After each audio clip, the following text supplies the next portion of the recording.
Olá pessoal, eu sou o professor Marconi Máximo, sou professor da disciplina Fundamentos de Redes e hoje é nossa primeira aula. Nós vamos tratar sobre histórico e as definições básicas de rede de computadores, certo? A aula está dividida em histórico, métodos de transmissão, definições, classificações e por último nós iremos ver as chamadas topologias de rede. Então, os modelos atuais hoje da comunicação em redes se baseiam nos princípios desenvolvidos na década de 60 pelos Estados Unidos, onde muitas companhias da área de tecnologia começavam a desenvolver seus primeiros produtos para interligação de computadores, certo? Procurando sempre uma padronização de soluções para as conexões de computadores no que viriam a ser as chamadas redes de computadores.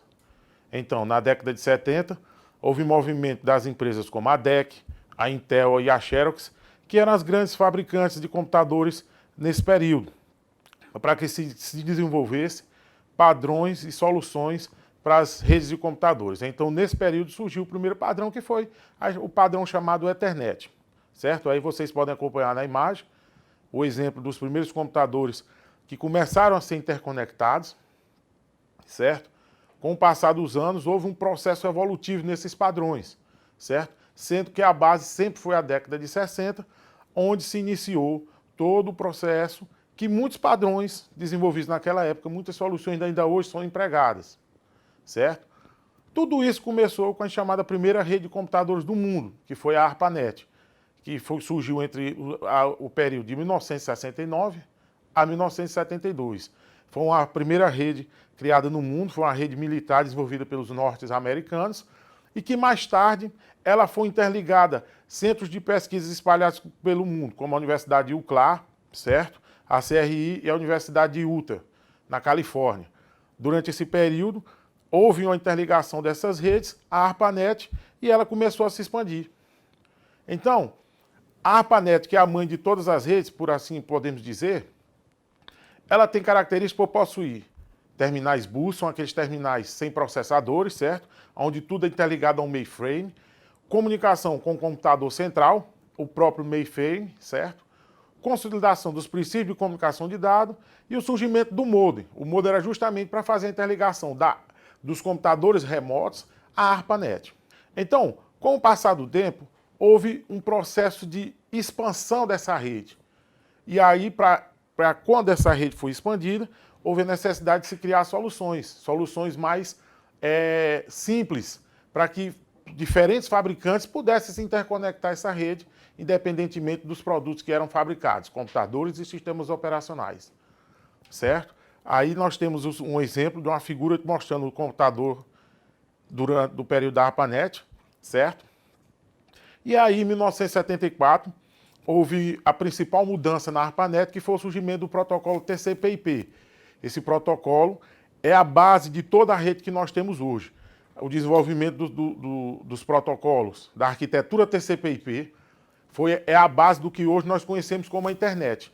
Ele desenvolveu soluções que ainda hoje são usadas, como, por exemplo, o download através do protocolo FTP, o envio e recebimento de dados de textos, como o e-mail, certo? E o protocolo de acesso remoto Telnet. A ARPANET, ela é considerada a mãe de todas as redes porque foi, além de ser a primeira, através da interligação das outras redes espalhadas no mundo, nós tivemos a criação da internet. Baseado nisso, se procurou melhorar e modificar os aspectos de transmissão. Então, hoje a gente pode definir a transmissão, os três tipos principais de transmissão de dados, que são a transmissão simplex, onde você vai ter a transmissão entre dois receptores, ou um emissor e um receptor, papel esse que não se inverte ao longo do tempo, uma transmissão chamada unidirecional. Nós podemos dar um exemplo, por exemplo, a transmissão do rádio convencional. A transmissão half duplex, que é uma chamada transmissão bidirecional, mas que as entidades ora enviam, ora recebem dados. Não há um envio e recebimento simultâneo. As redes de computadores basicamente trabalham dessa forma. E a verdadeira transmissão bidirecional, que é a chamada transmissão full duplex, que é a transmissão onde uma entidade pode tanto enviar como receber dados simultaneamente, que é o tipo de transmissão que acontece nas redes de telefonia. Aqui nós temos uma figura que demonstra, ilustra esse aspecto de transmissão, onde você pode dar uma olhada e ver os exemplos, certo? E houve a fusão de algumas redes e o processo de comunicação foi se expandindo. Por definição, a rede de computadores é um conjunto de equipamentos interligados cuja principal função é compartilhar e trocar informações entre si, compartilhando não só dados, mas recursos como impressoras, modem e até sistemas operacionais e aplicativos. O objetivo principal é justamente essa interligação, independente do processo de complexibilidade que a rede pode possuir. Então, os produtos de soluções de rede vêm justamente para facilitar esse processo de troca de informações, que é a base de uma rede de computadores. As redes também se classificam quanto ao tamanho. Quanto ao tamanho, nós temos a classificação de 3 tipos. A LAN, que é a Local Area Network, que todas as redes começam praticamente sendo a LAN. Ela é caracterizada por interligar computadores que estão no mesmo prédio, em prédios vizinhos. Nós temos aí a MAN, que é a chamada rede metropolitana, é formada pela interligação de 2 ou mais LANs localizadas em uma mesma cidade ou numa rede metropolitana de cidades circunvizinhas.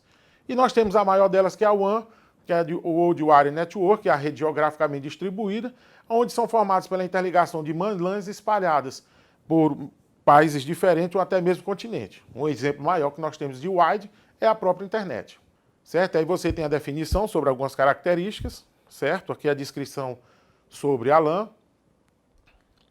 A MAN nós temos a descrição, que é um conjunto de mais complexo, pois precisa de certos equipamentos para fazer o processo de transmissão. E a WAN é o exemplo melhor que nós temos, são as redes das grandes corporações, a própria internet. E por último, a gente finaliza falando sobre as topologias. As topologias de rede servem para descrever a forma de como os computadores estão organizados, distribuídos e criado uma espécie de hierarquia. Então, as topologias são classificadas de acordo com como os computadores estão organizados, distribuídos e os dados também vão ser compartilhados. Nós temos a primeira delas, que é a topologia em barramento, que é caracterizada por ser a topologia principal das primeiras redes de computadores, certo? Que são as redes que utilizavam os cabos coaxiais para fazer a interligação, onde se passava um cabo num determinado local e os computadores eram interligados a esse cabo. Esse cabo principal era chamado de barramento, por isso que o nome da topologia é topologia em barramento.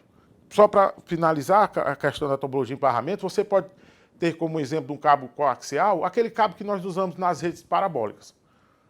Depois nós temos a topologia estrela, que é a principal topologia usada hoje no mundo, caracterizada por possuir um dispositivo centralizador como hub ou um switch, que é responsável por interligar todos os dispositivos, certo? Todos os computadores, que são chamados de nós, e fazer a distribuição dos dados, interligando e entregando essas informações. As topologias em estrelas são as mais usadas atualmente. Aí nós temos um exemplo de uns computadores interligados, ilustrando como seria essa topologia.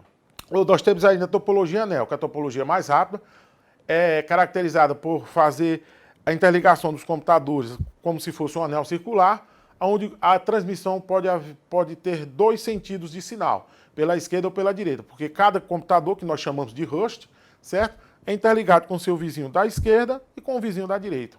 A topologia anel, como eu já disse, pode transmitir dados no sentido horário ou anti-horário, diferentemente das outras topologias.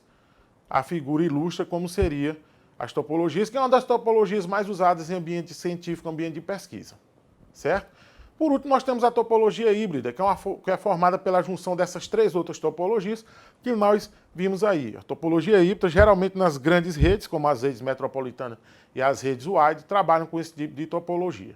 Aí a junção das outras 3 topologias, certo? Sendo que a barramento é uma topologia já extinta. Então, por último, a gente finaliza a aula de hoje mostrando, vimos os aspectos principais e as definições principais, o histórico das redes de computadores, e na aula seguinte a gente vai dar continuidade a essas informações apresentadas aí. Então, até breve, muito obrigado.